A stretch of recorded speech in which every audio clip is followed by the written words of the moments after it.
Buenos días. Bueno, vamos a organizar un poco esta sesión y las de la semana que viene. Eh, Hoy voy a utilizar la clase para terminar con aquello que empecé de la novela picaresca, que voy a utilizar para meternos en el siguiente periodo.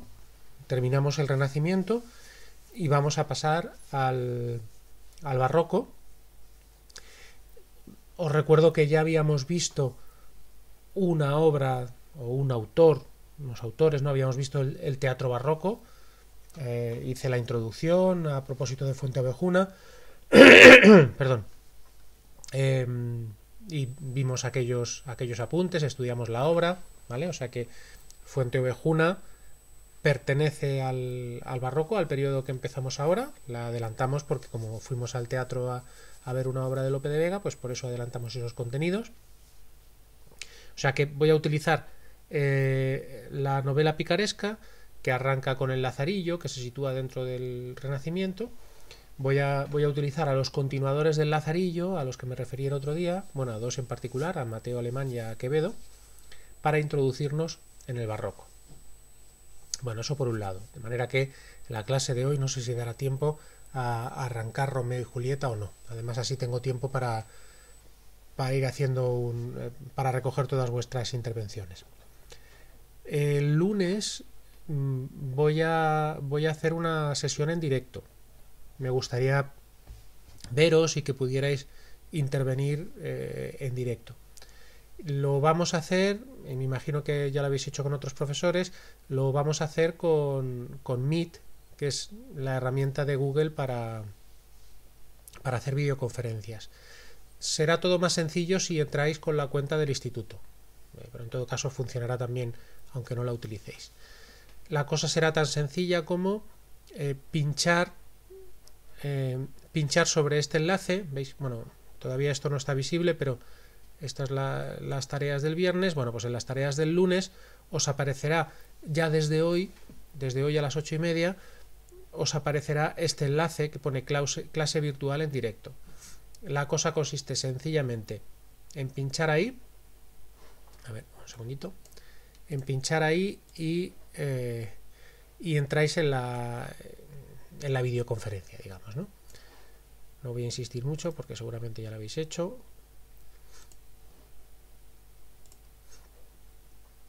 Entráis aquí, como veis. Bueno, ahora mismo, como la cámara está funcionando para grabarme, no va a funcionar aquí, ¿no? Pero la idea es que le das a permitir a las dos cosas, ¿no? A cámara y vídeo. ¿Ves? Tu cámara está bloqueada. En fin. Le dais a unirme y ya estás. Yo ya estaría dentro de la sala de clase. Como no puedo utilizar la cámara en los dos sitios a la vez, no aparece aquí mi imagen, pero aquí aparecería mi imagen. Aquí os enseño un poco la interfaz de Meet, aunque insisto en que seguramente ya la habéis visto, pero bueno. Aquí en la parte de abajo están los botones para desactivar el micrófono. Así yo estaría, veis que he dejado esto de vibrar, así estaría apagado el micrófono, no se me escucha, y así estaría apagada la cámara, ¿vale? Se puede encender la cámara y encender el micrófono. Aquí en la parte de la derecha arriba tenemos las personas que están en el aula en ese momento, o en la sala de videoconferencias, como queréis llamarlo, y aquí aparecerían, aquí estoy solo, aquí aparecerían vuestras imágenes y uno puede bueno, pues elegir a quién ver. Una cosa que puede ser útil es esto del chat. Veis que aquí se pueden mandar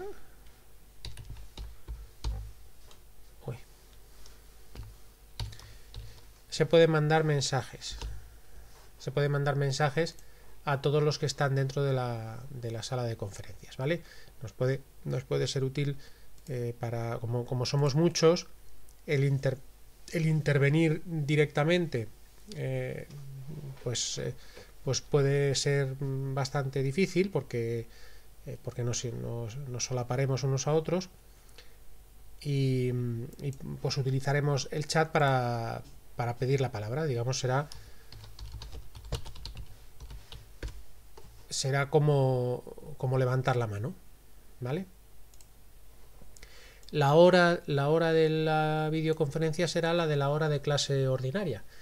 Eso lo hemos organizado así porque, aunque es evidente que no todo el mundo hace videoconferencias, sí que hay algunos profesores que las están haciendo, y pues al principio, los primeros días, veíamos que se solapaban, ¿no? Porque todo el mundo elegía las horas centrales de la mañana, o en fin, y se solapaban, o hacían clases de 2 horas o más. Entonces ahora lo que hemos determinado es que las clases por videoconferencia se hacen a la hora que corresponda, de manera que nos vemos a las 8:30 del lunes en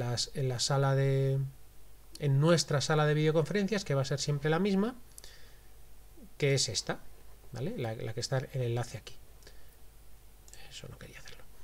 La que está el enlace aquí. Voy a poner ahora mismo, porque si no se me olvida, porque quiero dejar el enlace permanente a la sala de videoconferencias aquí arriba, y se me ha olvidado hacerlo.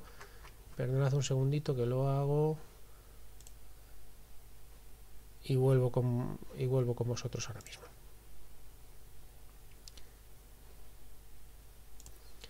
Bueno, ya estoy otra vez con vosotros.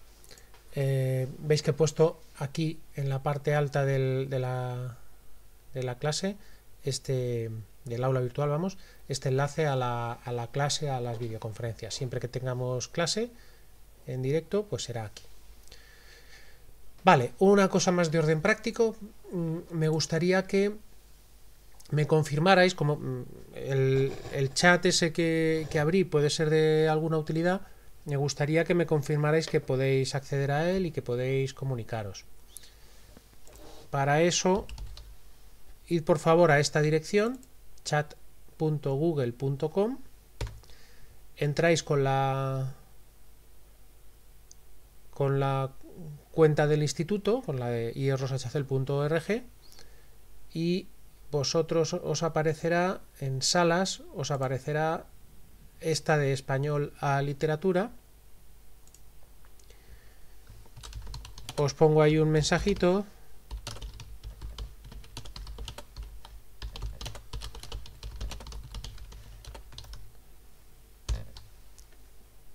Vale. Buenos días, confirmad que podéis ver estos mensajes. Entonces, por favor, contestad en ese chat, para que yo en adelante pueda, vamos, tanto yo como vosotros, yo pueda dirigirme a vosotros de una manera rápida y vosotros podáis hacer consultas más rápidas, ya que el foro ha resultado regular. A ver si el chat resulta mejor. Si os resulta útil, que yo creo que sí que lo es, podéis instalar la aplicación correspondiente en el móvil, de manera que os saltan los mensajes. Ya sé que tenéis vuestro grupo de WhatsApp, pero este serviría para contactar conmigo también. Y eso, la aplicación se llama Chat Google, en fin, una cosa muy previsible. Vale, vamos a empezar con...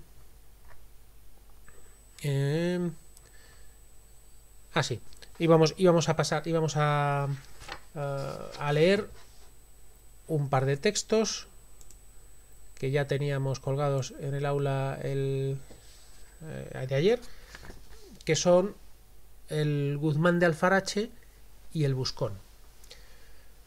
Estas dos obras forman parte de la continuación del género, o son las que constituyen el género, ¿no? Al imitar el estilo y las formas y la estructura del Lazarillo de Tormes, hacen que la picaresca se constituya en un género. La primera a la que vamos a hacer referencia es a el Guzmán de Alfarache, de Mateo Alemán, que es esto que tenéis en pantalla. Se publica, el Guzmán de Alfarache se publica aproximadamente 50 años después que el Lazarillo, y bueno, vamos a leer y de la lectura deduciremos algunas de las diferencias. Bueno, esto pertenece a la segunda parte, capítulo 1.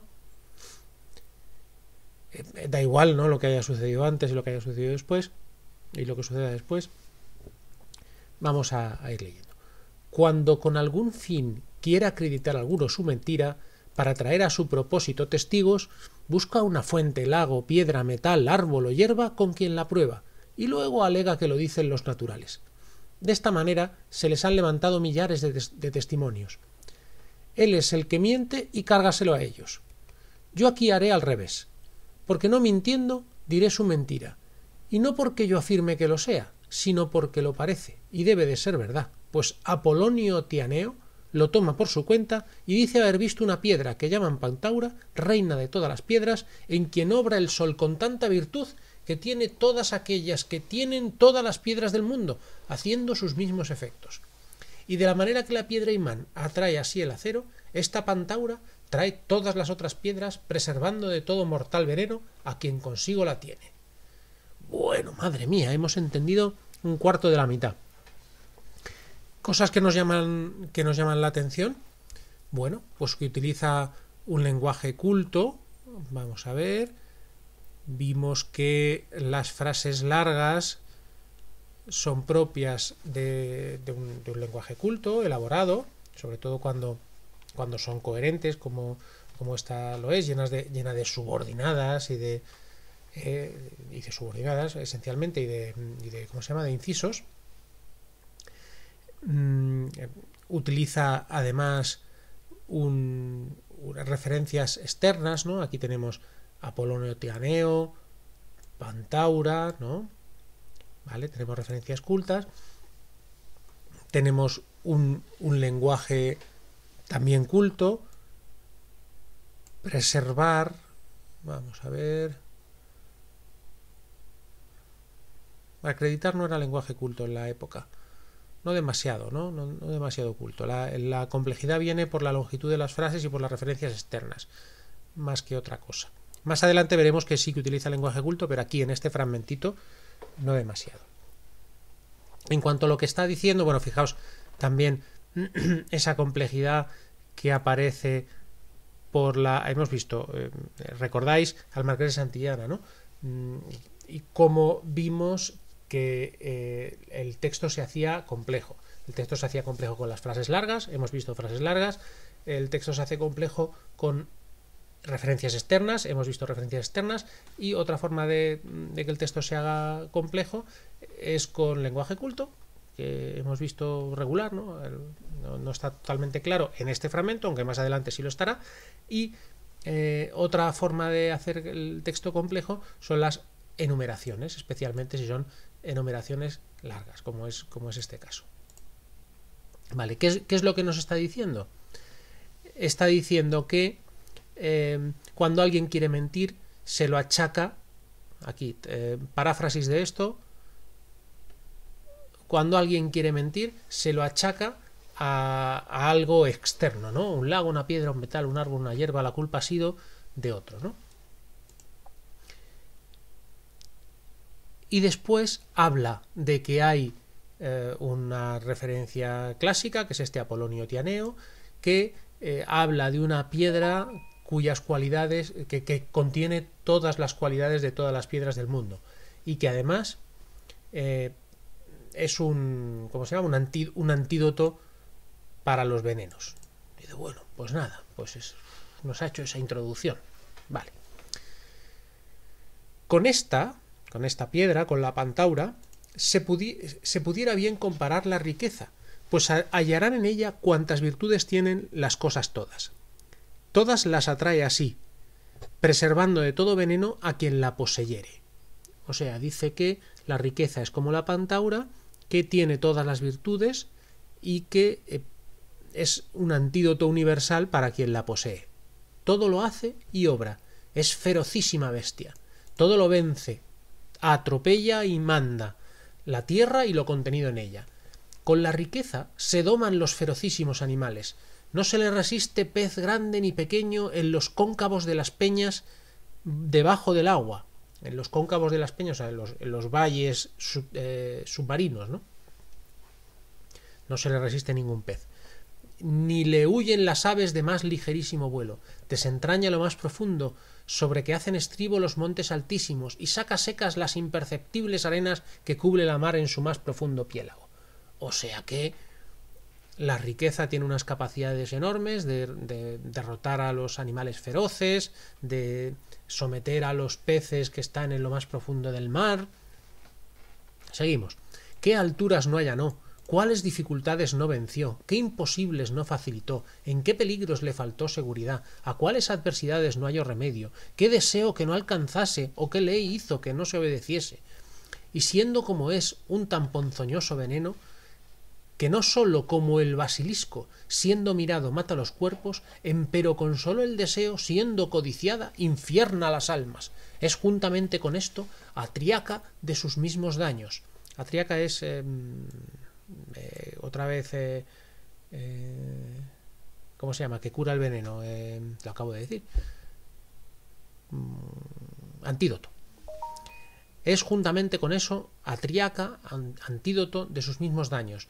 En ella está su contraveneno, mira, contraveneno, si como de condito eficaz quisiesen aprovecharse de ella.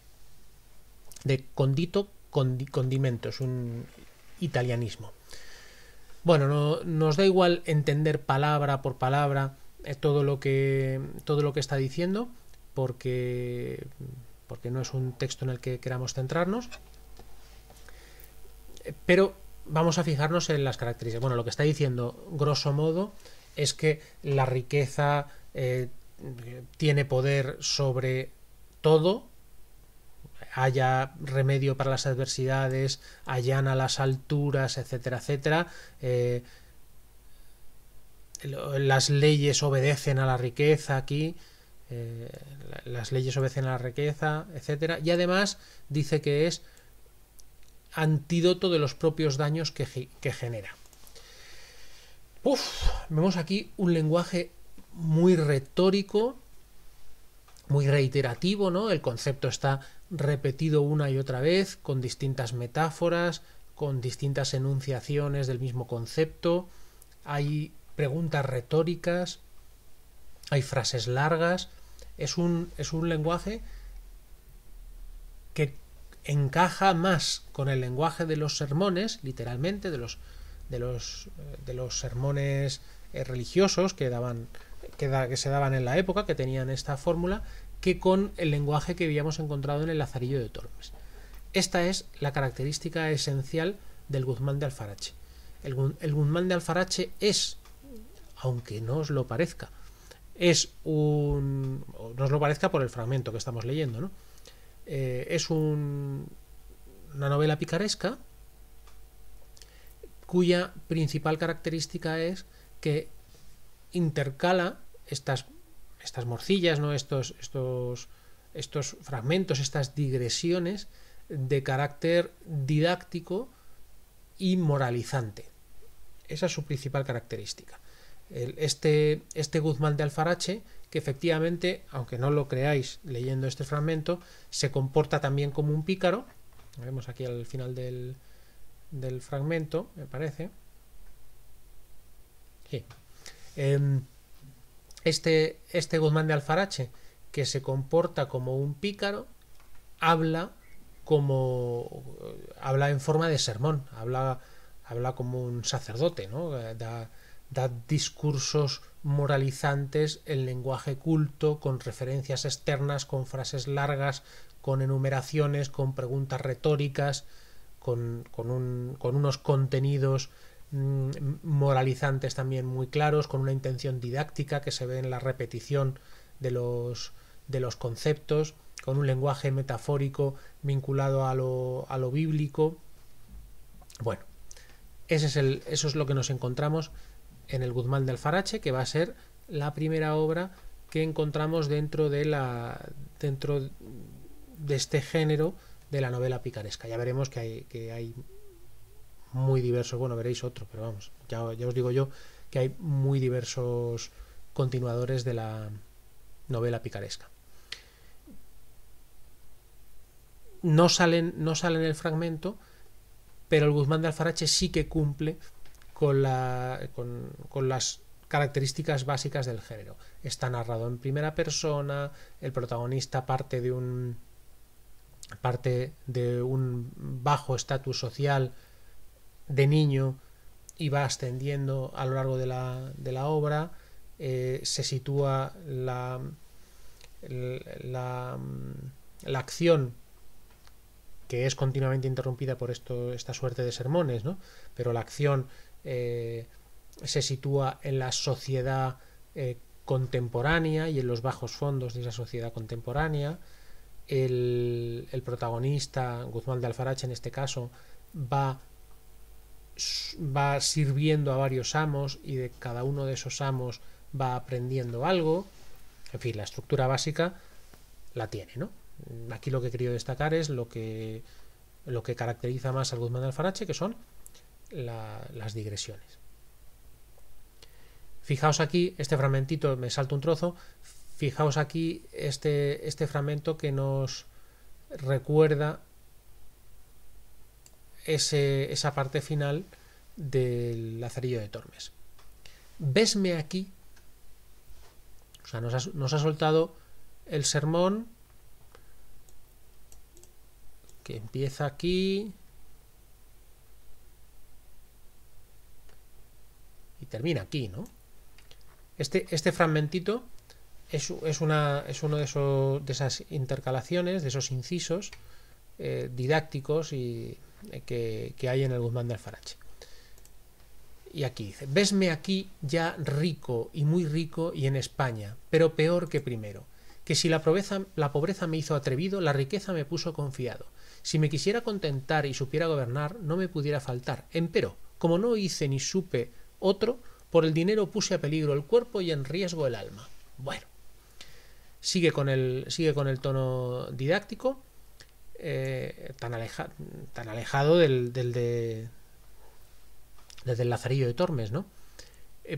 Pero veis que os decía que esta situación en la que está rico después de haber sido pobre, pues en fin, nos recuerda al Lazarillo. Vale, no merece la pena detenerse más, ¿no? en esta obra. Estamos entonces justo a principios del siglo XVII, esta obra que hemos leído, la del Guzmán de Alfarache, y vemos ya hemos visto las características que tiene. Vamos a leer otra obra que es de Quevedo, que lo estudiaremos con detalle cuando hablemos de la poesía barroca, y esta es otra obra que continúa esta línea de la novela picaresca, y esta sí que nos va a servir para introducirnos en el barroco, para introducirnos en una nueva sensibilidad estética, que como siempre no es un corte radical con lo anterior. Hay rasgos que se perciben claramente en el Lazarillo de Tormes. Diría además que está más vinculado el Lazarillo de Tormes al Buscón que al Guzmán de Alfarache, pero bueno, que nos va a servir para presentar las características generales de este nuevo periodo que es el barroco. Vale, entonces tenemos el Buscón de Quevedo, ¿vale? El título completo es Historia de la vida del Buscón llamado Don Pablos, ejemplo de vagamundos y espejo de tacaños. Vale. Este lo tenemos desde el principio. Yo, señor, soy de Segovia. Mi padre se llamó Clemente Pablo, natural del mismo pueblo, Dios le tenga en el cielo. Fue, tal como todos dicen, de oficio barbero, aunque eran tan altos sus pensamientos que se corría, se enfadaba, de que le llamasen así, diciendo que él era tundidor de mejillas y sastre de barbas. Tundir es igualar, o sea que igualaba las mejillas, les quitaba el pelo, ¿no? Y en ese sentido las igualaba, y sastre de barbas. ¿Veis? Aquí ya vemos que tiene un tono diferente, ¿no? Y esto que nos ha sucedido ahora, que utiliza unas metáforas llamativas y vinculadas al juego, ¿no? Aquí no está pretendiendo, no parece que sea una metáfora destinada a, qué sé yo, a una reflexión filosófica o didáctica para que se entienda mejor algo, ¿no? ¿Recordáis las metáforas de las coplas de Jorge Manrique? Parecían claramente parecía que tenían una finalidad didáctica, ¿no? Se utiliza una metáfora que ya conoce todo el mundo, la de los ríos que van a dar a la mar, por ejemplo, o los caminos de la vida, etcétera. Se explica esa metáfora y de esa manera esa metáfora sirve para que se entienda mejor el concepto. Era una metáfora utilizada, aquella, la de Jorge Manrique, con intención didáctica. Aquí no es esto. Aquí esto del tundidor de mejillas y el sastre de barbas, nos quedamos con el sastre de barbas, porque el tundidor de mejillas, como tiene esa palabra rara, ¿no? Tundir, de igualar, nos despista. Nos quedamos con el sastre de barbas. Sastre de barbas, lo que es no es una metáfora destinada a que se entienda mejor. El concepto de barbero ya se entiende bien, no hace falta que sea explicado. Entramos en otra categoría de metáfora, que es la metáfora que se concibe como un juego, como una adivinanza. Lo que se busca es lo que en la época se llamaba el concepto, el artificio, que también se decía, el ingenio, que también se decía, es decir, el ser llamativo, atractivo, eso es lo que se busca, ¿no?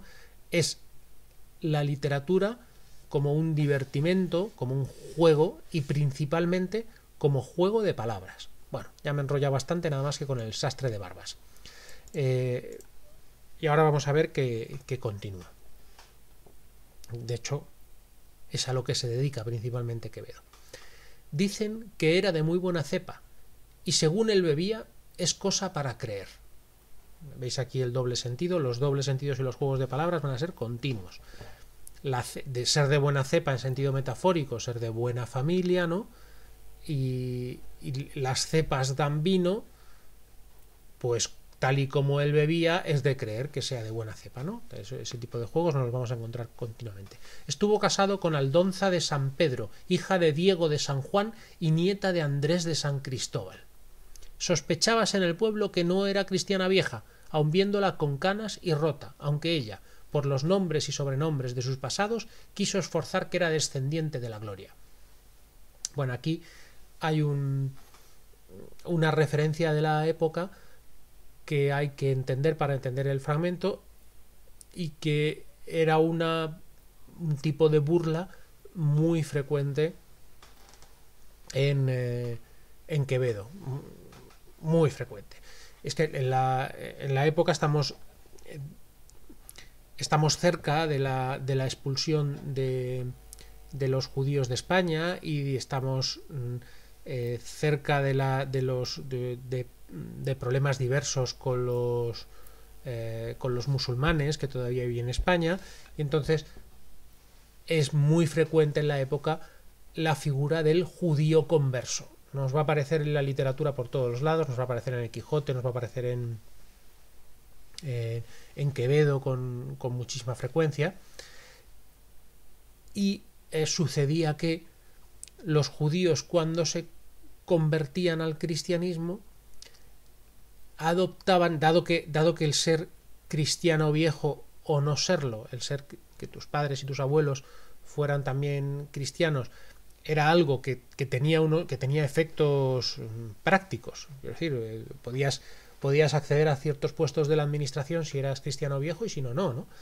Y desde el punto de vista social tenía mucha más aceptación un cristiano viejo que un converso, ¿no? De manera que los conversos con frecuencia cargaban las tintas en los nombres que adoptaban para parecer más cristianos todavía. Era frecuente que, digamos que en la época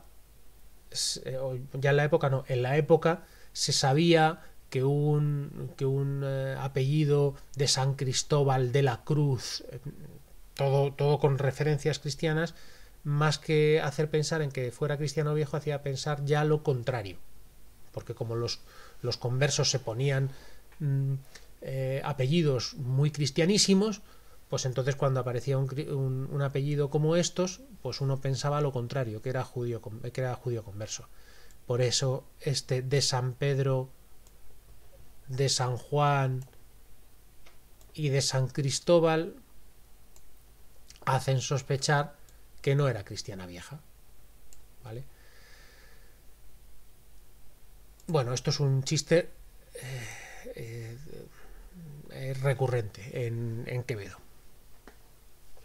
Tuvo muy buen parecer para letrado, mujer de amigas y cuadrilla y de pocos enemigos, porque a los tres del alma no los tuvo por tales, persona de valor y conocida por quien era. Fijaos, si era tan amiga de todo el mundo, estamos otra vez con los juegos de palabras, que no tuvo por enemigos ni siquiera a los tres enemigos del alma, ¿no? En los discursos, en los sermones y en los discursos cristianos se hablaba de los enemigos del alma, a los que había que rechazar, y de bueno, pues esta era tan amiga de todo el mundo que ni siquiera era enemigo de los enemigos del alma. Padeció grandes trabajos, ¿vamos por aquí? Sí.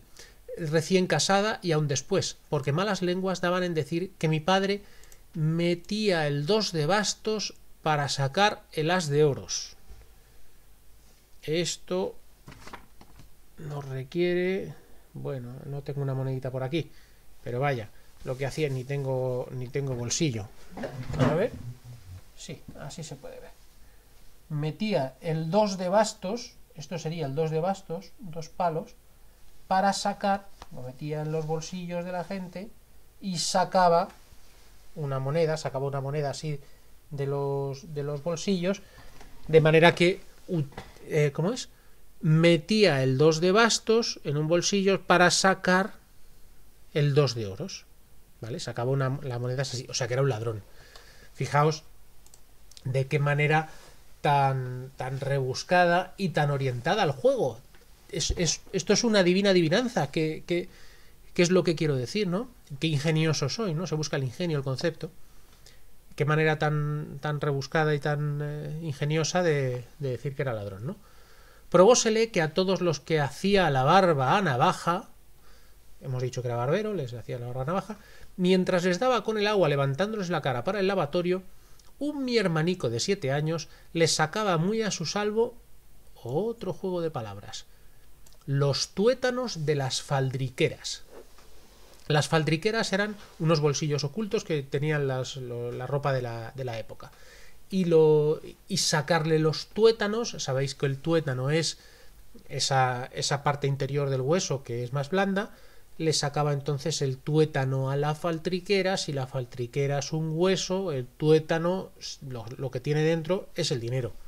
De manera que le sacaba el dinero a los clientes de la barbería. Murió el angelico de unos azotes que le dieron en la cárcel. Aquí veis el contraste entre un angelico que muere de azotes en la cárcel, ¿no? En fin. Sintiólo mucho mi madre, por ser tal que robaba a todos las voluntades. Robar la voluntad era, hoy qué diríamos, bueno, se entiende bien, creo, si decimos algo así como me ha robado el alma, que enamora, ¿no? Robar la voluntad era una expresión que significaba robar el alma. Decir que este niño, que sabemos que robaba a los clientes de su padre, robaba el alma a todos, pues tiene doble sentido, ¿no? No robaba las voluntades, robaba los tuétanos de las faltriqueras, o sea, le robaba el dinero, ¿no?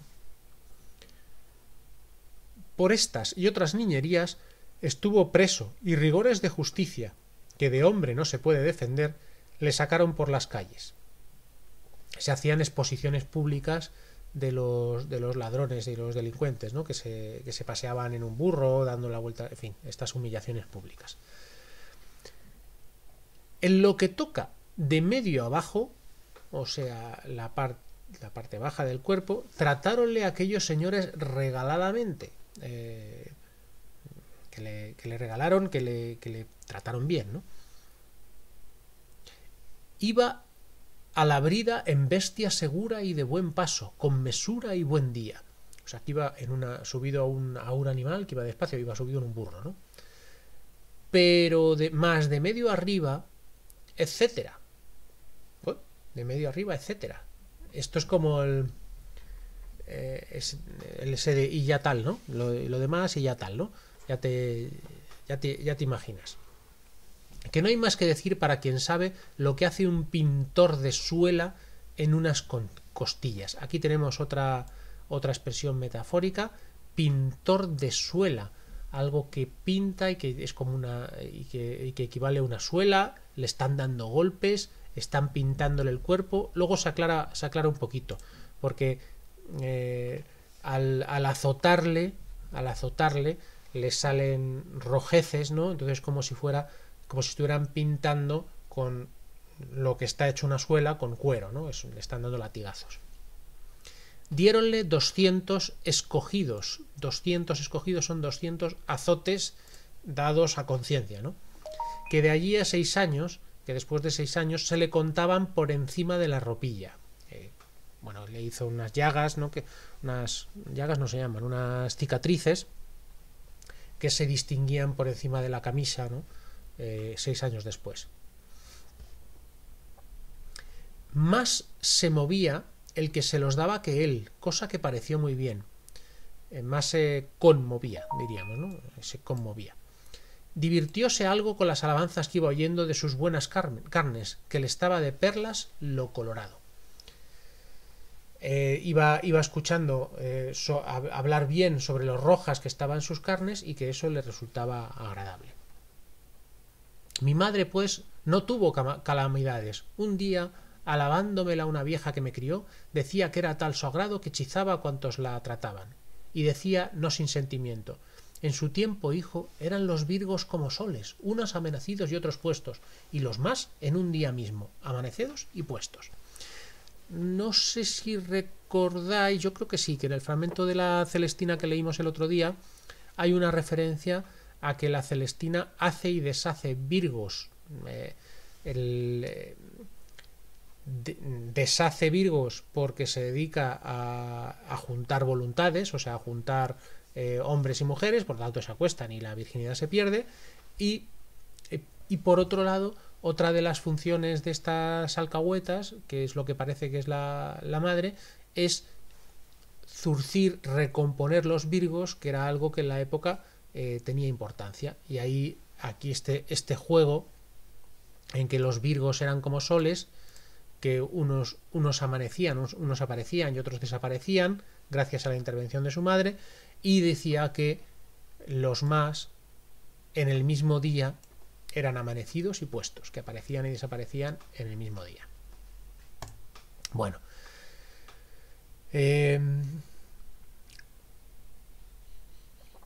fijaos en la densidad de juegos de palabras que tiene este fragmento. El centro de interés igual que hemos visto, fijaos, el centro de interés del Guzmán de Alfarache, a juzgar por el fragmentito que hemos leído, y ya os digo yo que eso recorre toda la obra, es una intención didáctica, moralizante, ¿no? Está ese pícaro, pero que parece un cura, ¿no? Que va dando sermones sobre la vida, filosóficos, religiosos, moralizantes. Vale, tenemos esa peculiaridad de Mateo Alemán y el Guzmán de Alfarache. Ahora nos encontramos con un libro, El Buscón, en el que encontramos los rasgos propios del género de la novela picaresca. Encontramos una primera persona, un origen humilde e incluso humillante, como es el caso, ¿no? El padre borracho, la mujer ladrona, bueno, no sé dónde está, pero la mujer ladrona, bueno, y alcahueta.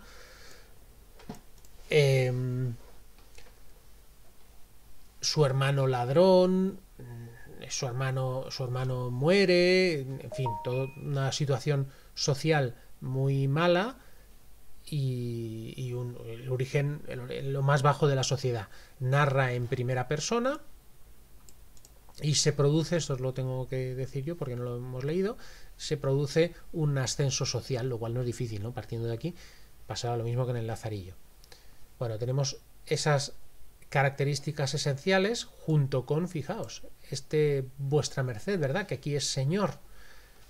Ese carácter de confesión ante alguien de un estatus social superior que vimos en el Lazarillo y que vemos que se repite aquí. Esas son características que comparte con el género de la novela picaresca. Pero aquí también encontramos peculiaridades muy claras. Aquí en esta obra, que es ya de entrado el siglo XVII, de mediados del siglo XVII,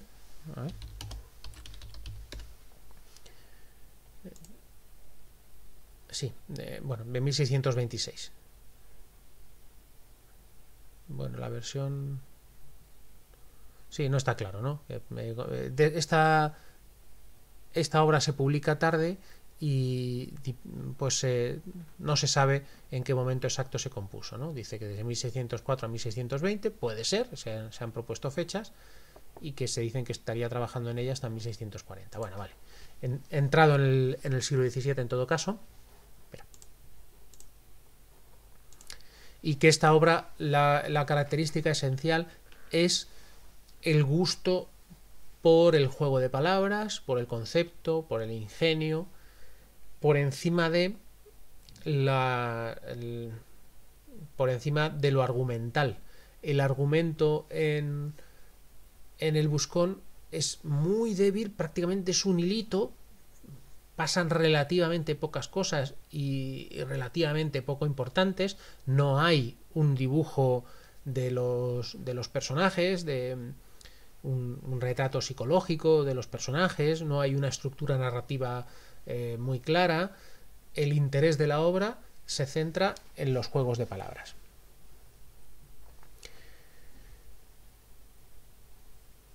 Bueno, vamos a leer este otro fragmento. A ver. Vamos a leer este fragmento, que es el primer día que va a la escuela, el Lazarillo. Llegó el día y salí en uno como caballo, en una cosa que parecía un caballo, ¿no? Mejor dijera que un cofre vivo, que no anduvo en peores pasos Roberto el Diablo según andaba él. Como los cofres se hacían de piel en muchas ocasiones, pues este caballo, más que un caballo, parecía un cofre, ¿no? Era rucio y rodado el que iba encima por todo lo que caía en todo. Rodado es manchado, entonces hace un juego de palabras. A los caballos se les llamaba rodados, ¿no? Cuando tenían manchas, y aquí el que tenía manchas era el que iba encima porque se iba cayendo en todo, ¿no? La edad no hay que tratar. Bisnietos tenía en Tahonas. ¿Y aquí qué está diciendo, no? En las Tahonas había los caballos viejos. Este es un chiste recurrente de Quevedo. Estaban los pasteles de A5, pues yo no sé si eran 5 maravedíes o 5 reales, no, porque real le valía mucho, sería de 5 maravedíes, pasteles baratos, que se hacían chistes constantemente sobre si la carne era de caballo, si era del abuelo, si era este tipo de chistes que hoy se hacen con los chinos, ¿no? Pues entonces se hacían con los pasteles de carne baratos, ¿no? Dice que tiene este caballo tiene bisnietos en las Tahonas, ¿no? De su raza no sé más de que sospecho era de judío según era medroso y desdichado. El antisemitismo en Quevedo ya lo hemos visto en el primer fragmentito, cuando decía lo de San Cristóbal y tal, que si no era cristiana vieja, que si tal y cual. Pues aquí otra vez, ¿no? Dice, pues de este caballo debía ser judío porque era medroso y desdichado. Ya digo que el antisemitismo en Quevedo hay que darlo por supuesto porque es constante, ¿no? Iban tras mí los demás niños todos aderezados.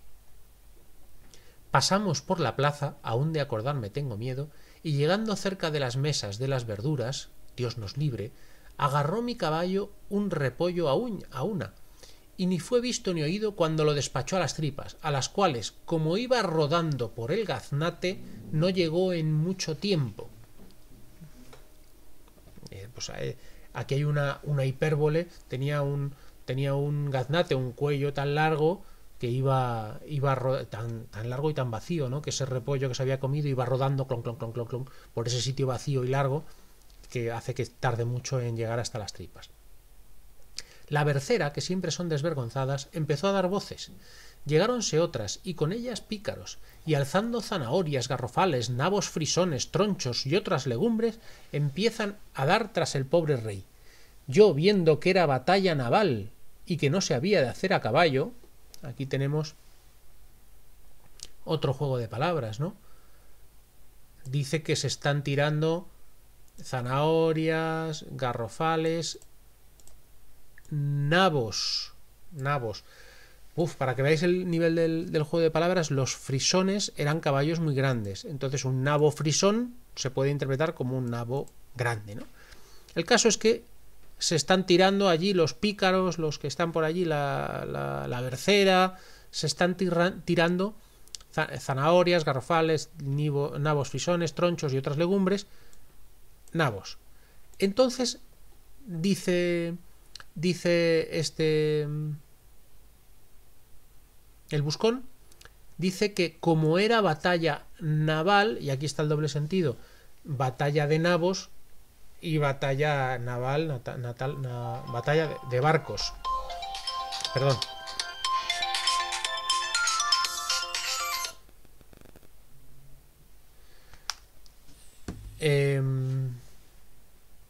Batalla de barcos. Y como era una batalla a la vez, con ese doble sentido, de barcos y de nabos, no se había de hacer a caballo. Y comencé a apearme. Más tal, veis el doble sentido, ¿no? Está todo el rato dedicado a esos dobles sentidos. Más tal golpe me le dieron al caballo en la cara que, yendo a empinarse, cayó conmigo en una, hablando con perdón, privada. Una privada es el término de la época para mierda. O sea, cayó en una caca. Púseme cual vuestra merced. Fijaos que todavía... Perdón. Fijaos que aquí todavía se mantiene la coherencia de ese interlocutor, ¿no? Señor, vuestra merced. Aquí en esta obra, en el Buscón, que está más dedicada a eso, a los juegos de palabras, esta coherencia de vuestra merced que se mantiene durante toda la obra en el Lazarillo no se mantiene de manera coherente, pero aquí todavía la tenemos, ¿no? Púseme cual vuestra merced puede imaginar. Ya mis muchachos se habían armado de piedras y daban tras las revendederas y descalabraron dos. Bueno, aquí hay otro juego de palabras y ya lo dejamos. Pasamos adelante. Yo a todo esto, después que caí en la privada, que tenemos aquí, en la mierda, ¿no? Yo a todo esto, después que caí en la privada, era la persona más necesaria de la riña. Y aquí hay otro juego de palabras. La necesaria era el retrete, era la letrina, ¿no? Entonces, decir que eres la persona más necesaria, pues significa a la vez que eres la persona que más falta hace y que eres la persona que más se parece a una letrina, ¿no? Bueno, vamos ya. Dejamos estas obras que nos han servido de introducción a... nos han servido de continuación de lo que habíamos visto sobre la novela picaresca, ¿no? del Lazarillo, y nos sirven para introducir esto que tenéis aquí, que es un resumen de las escuelas literarias del barroco. ¿Recordáis que cuando vimos el Renacimiento hice esfuerzos porque vierais que efectivamente, en el Renacimiento estamos hablando, estoy recordando, en el Renacimiento la vía principal era, la novedad, y por lo tanto se tiende a destacar más, era la literatura italianizante, que recupera rasgos de la literatura grecolatina, eso es la novedad, pero vimos cómo se mantenía la tradición de Jorge Manrique y de Juan de Mena, para entendernos, la tradición octasílaba, tradicional castellana, para entendernos, y que junto a esa influencia grecolatina a través de Italia, junto a esa tradición castellana identificada con el octosílabo, también encontrábamos una fuerte tradición bíblica que también tenía una influencia sobre la literatura de la época, y que de ese popurrí se define mejor la literatura renacentista castellana que simplemente decir que pues la novedad, ¿no? La novedad de la literatura italianizante. Vale. Y además tenemos en ese mismo Renacimiento obras de un realismo muy contundente como el Lazarillo de Tormes o la Celestina, que aportan otra peculiaridad más a esa época. Vale, entonces el Renacimiento es una época con esa complejidad que he dibujado, y en la que la novedad era la herencia grecolatina llegada a través de Italia. Bueno, ahora estamos en el barroco, y en el barroco sucede lo mismo que en el Renacimiento, en el sentido de que tenemos una corriente que resulta novedosa, que en este caso es los culteranos y los conceptistas, los escritores que vamos a llamar oscuros, oscuros en el sentido de complejos, ¿no? Tenemos esa corriente literaria que es la novedad, pero eso no significa que no se mantenga con fuerza, no que sea un residuo, sino que se mantiene con fuerza lo que vamos a llamar los escritores sencillos, ¿vale? Y como podéis imaginar, bueno, si dedicáis un momento a pensarlo, es lógico que hay autores que se sitúan, dependiendo de la obra o de a quién se dirijan, se sitúan a la vez en los escritores sencillos y en los escritores oscuros, ¿no? Hay algunas obras de Lope de Vega, por ejemplo, que se sitúan dentro del conceptismo con muchísima claridad, y otras que podríamos situar dentro de la tradición castellana, de lo que hemos llamado los escritores sencillos. Dicho todo esto, vamos a arrancar por aquí, y ya lo dejo, que veo que ya es la hora. Lo que hemos visto de Quevedo se sitúa aquí, en la novedad del barroco, en lo que se refiere al juego literario. Todos estos, los escritores oscuros, comparten... Ah, mira, lo tengo aquí puesto, mira qué bien. Comparten estas características. Un estilo complicado, artificioso. Añadiría aquí en las características un gusto por el juego literario, un gusto por el juego de palabras, ¿vale? Y por la originalidad. Esto lo comparten. Aquí añadiría, gusto por el juego de palabras.